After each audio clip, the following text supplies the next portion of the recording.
Najčešće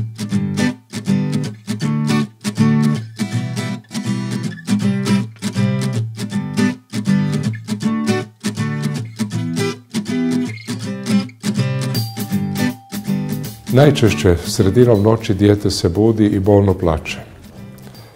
I to je gotovo zasigurno znak upale srednjeg uha.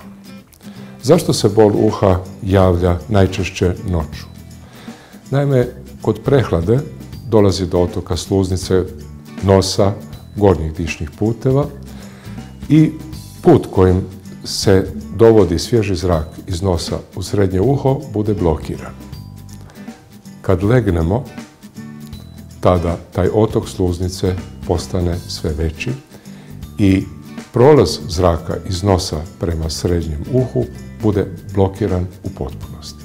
Zrak u srednjem uhu se troši, stvara se potlak, bubnjić se nateže i onda kad pređe granicu boli, dijete se budi i bolno plače. U tom slučaju je potrebno prije svega dati lijek protiv bolova.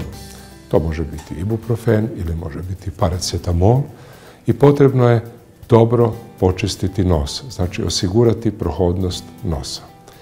Najučinkovitije to je moguće postići ispiranjem nosa jednom od hipertoničnih otopina morske vode. Ta hipertonična otopina morske vode ima ljekovito djelovanje, ima protuupalno djelovanje. Ona otežava i rast i razvoj bakterija u nosnoj sluznici i potpuno je nedužna, može se koristiti od novorođenačke dobi.